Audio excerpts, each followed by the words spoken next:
Hello বন্ধুরা, আশা করছি আপনারা খুব ভালোই আছেন।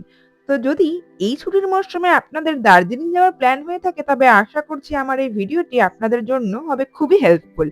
কিভাবে দার্জিলিং যাবেন, ম্যাল রোডের কাছে কোথায় কম বাজেটের হোটেলে থাকবেন থেকে শুরু করে সেখানকার ওয়েদার কেমন চলুন সমস্তটাই শেয়ার করছি এই ভিডিওতে।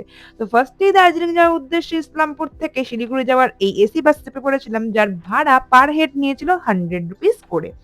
এরপর নেমে পড়েছিলাম শিলিগুড়ি জাংশনে। জাংশনের ঠিক অপোজিটে ট্যাক্সি স্ট্যান্ড থেকে আপনারা ইজিলি শেয়ার ক্যাব পেয়ে যাবেন দার্জিলিং বা গ্যাংটক যাওয়ার উদ্দেশ্যে, যার ভাড়া বাবদ পার হেড নিতে পারে ৳250 থেকে ৳300 মধ্যে। তো নেমে পড়েছিলাম সেই শেয়ার ক্যাবে এবং বসে পড়েছিলাম জানলার ধারে এবং ভিউ উপভোগ করতে, করতে চলে যাচ্ছিলাম দার্জিলিং এর একদম কাছে। মাঝে ওরা এক জায়গাতে হল্ট দেয়। সেখানে আপনারা চাইলে ব্রেকফাস্ট করে নিতে পারেন। যেমন আমি করে নিয়েছিলাম এবং তার সাথে দার্জিলিং যাচ্ছি পথে চা খাবো না সেটা তো হতেই পারে না। তাই চা খেয়ে আবারও বেরিয়ে পড়েছিলাম দার্জিলিং এরপর যাওয়ার উদ্দেশ্যে। অসাধারণ পাহাড়ি রাস্তা ও দৃশ্য উপভোগ করতে করতে পৌঁছে গিয়েছিলাম ঘুম স্টেশন। আর এখন দার্জিলিংয়ের ওয়েদার দারুণ। আপনারা এই সময় দার্জিলিংয়ে বেড়াতে এলে কাঞ্চনজঙ্ঘার অসাধারণ ভিউ দেখতে পাবেন, যেমন আমি দেখতে পেয়েছিলাম।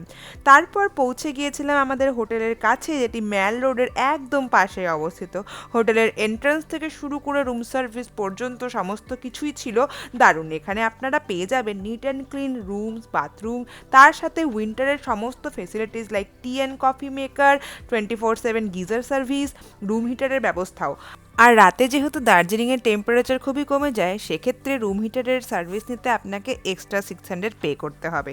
আপনাদের হোটেলের বাজেট যদি 1500 থেকে 2000-এর মধ্যে হয় তবে অনায়াসে এই পাইন রিজ হোটেলে স্টে করতেই পারেন। এখানকার ফুড কোয়ালিটি ভালো হলেও আমি প্রেফার করব সস্তার ফুডের জন্য আপনারা কোনো বাইরের বাঙালি রেস্টুরেন্টে ট্রাই করতে পারেন, যেখানে 100 থেকে 150 টাকায় আপনারা ভেজ ননভেজ থালি পেয়ে যাবেন। এখান থেকে রাতের ভিউ দেখা যায়, যেটি অসাধারণ। আজকের ব্লগটি এই পর্যন্তই। ব্লগটি ভালো লাগলে লাইক করে দেবেন। Thank you.